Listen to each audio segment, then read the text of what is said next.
Dali, ma-proxy ka muna kay Jenny. Jenny namin. Nasiraan.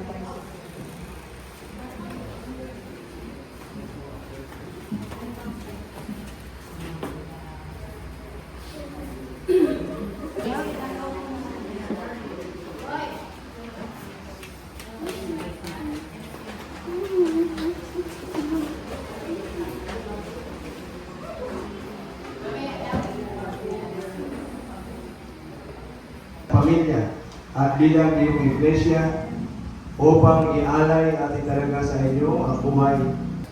Okay ba yun? Kasi ngayon tayo sa mga anak natin, na yung anak natin hindi mo masapasa sa kanyang school. Paano siya papasa? Sila pinaka malaking responsibilidad ng magulang. Sabi niya, the greatest responsibility of parents is to lead their children to God. Ang malaking responsibilidad ng magulang ay hindi lamang pakainin, hindi lamang padamitan, hindi lamang pag-aralin, kundi sila ay dalhin sa Panginoon. Ito tayo. Matibay, malakas. No? Sa lahat ng mga magulang, ito po yung sabi ng Biblia. Kung mayroon po kayong mga Biblia,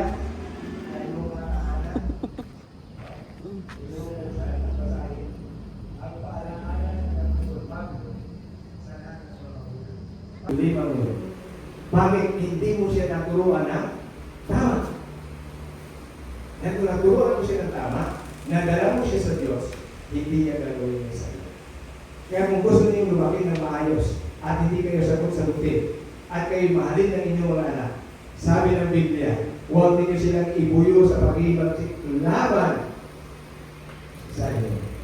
Isa sa mga hindi ko magandang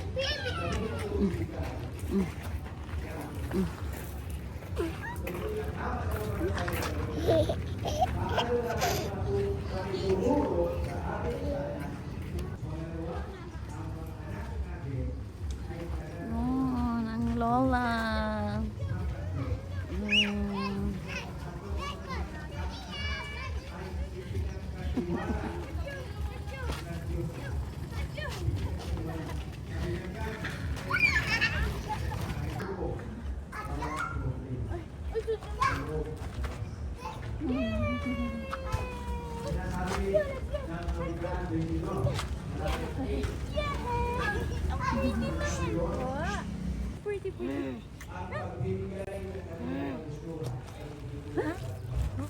at protektahan si Eliana. Sa biyaya at tulong ng Diyos, gagawin po namin. Okay? Sa biyaya at sa tulong ng Diyos, gagawin namin. Handa ba kayong maging mabuting halimbawa sa pananampalataya, sa pananalangin? Ano ba yun dito sa pagiging lugar? Mga yun dito.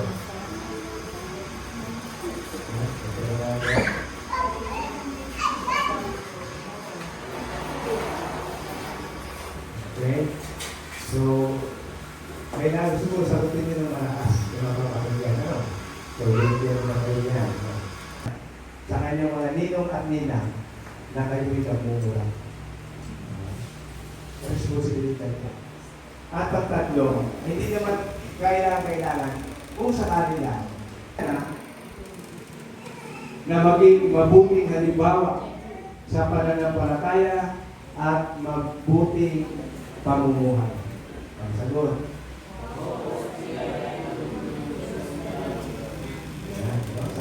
Tulong, sabihin ay tulong ng Diyos.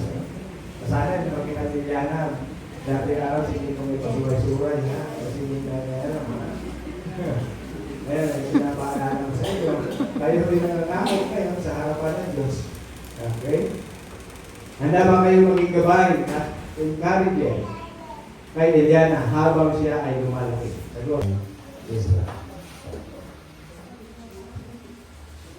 Habang sinisindihan ninyo ang inyong mga kandila, mula sa kandila ng mga magulang, ito ay sumasagisag sa inyong pangako, mga ninong at mga ninong. Makiisa sa paggabay, panalangin at pagiging mabuting halimbawa sa bata nito. pagbigay ni Junard ng ilaw sa inyo, binibigyan na kayo ng karapatan na kapag lumaki itong inyong inaanak at lumilinis na yan ay ang batang ito sa pangalan ng Ama, ng Anak at ng Espiritu Santo. Ito talaga sa Panginoon. Aming Panginoong Diyos, buong pagpapakumbaba po namin, inilalapit sa iyo si Eliana Hope Banaag Agboso. Kinikilala namin na siya ay iyong kaloob, ang tunay na may-ari ng kanyang buhay ay ikaw. Panginoon, ipinapanalangin namin na ingatan mo siya sa bawat yugto ng kanyang buhay. Bigyan mo siya ng mabuting kalusugan, mabuting puso, at pusong kumikilala at umiibig sa iyo. Panginoon, buong puso namin iniaalay, tinatalaga, inihandog si Eliana Hope Banaag Arbuso. Naway, ang kanyang buhay ay maging pagpapala sa kanyang pamilya, sa iglesia at sa kapwa, at higit sa lahat, ang Diyos na manggagamot, tagapagligtas at layakda ng ating buhay. Sa pangalan ng Ama, ng Anak at ng Espiritu Santo. Amen. Okay, maraming salamat po. Pwede nyo lang patayin ang inyong mga... Ayan. Pwede na po kayo bumalik. And then one day. Malaki ang patigil pag-una. Ayun. Kayo dalawa, sa iba ko yung pangalan. Magitan ng pagsitan ng lingkungan. Po ay Ryan Benaventona. Kapatan niya'y aking pupurihin. Dakila ka, unawang Jan Dorian Bonita Usal. ang lagi. Naging hanggang wakas itong buhay. Jenny Inoha. Wala? Ito, Mayan? Mayan? Mayan Candelario. Jessica Lulo.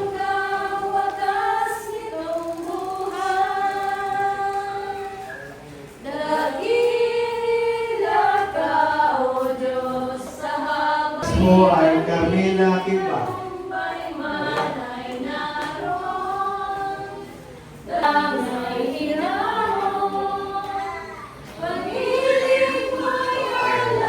Okay, so baka ingatan nyo yan, hindi lang yan basta piraso papel, yan ay isang mahal at hindi.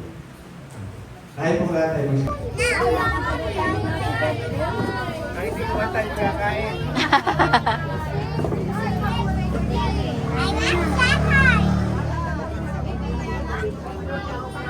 Happy birthday to you.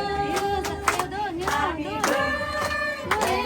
Happy birthday to you. Mabilis! Happy birthday to you! Happy birthday to you!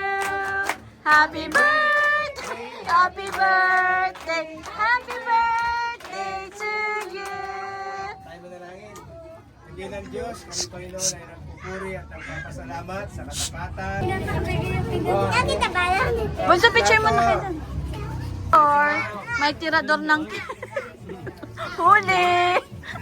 Anong nagawa mo? Uy! No, no, no! Kaya, go, go, go!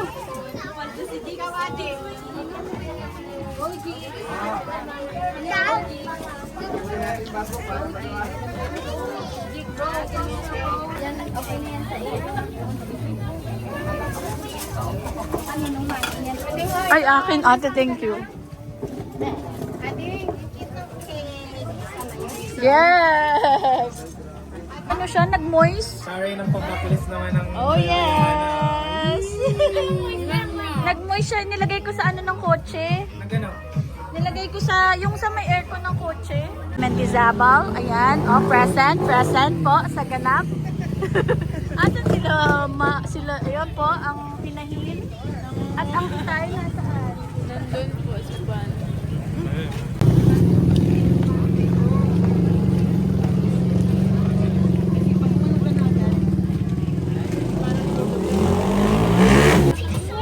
Kain po kayo. Kain lang.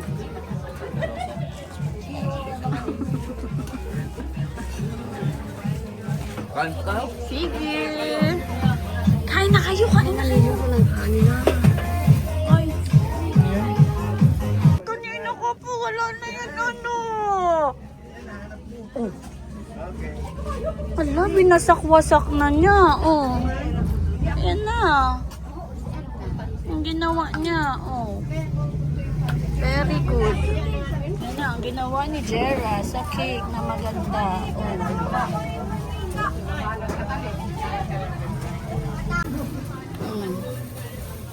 Papo ako. Sa base na nga po siya.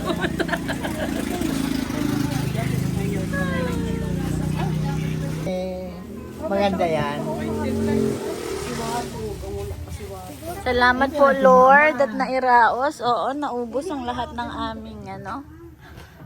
Amin, oo. Yan, halos, ano, oh. Ito, nandito na siya. Mas okay na ang ubos kaysa, Nandito na siya. ano. Andiyan na siya. Oh, thank you, Lord. Ayan, oh. Balutin mo ako ng iwagan ng iyong pagmamahal. Tindihan, oh. Oh, hayaan niyo siya magkwento. Oh. Magkakwento. Ayan, kung saan saan nalagay.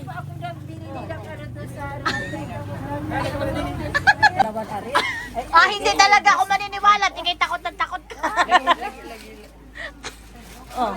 Dami-dami atong pag na malaki.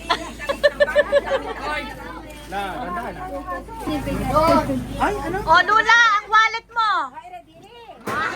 Ate, cellphone ko naman. Oh, cellphone, wallet, lahat. Baka may maiwan pa, ha? Bye-bye! Uwian na.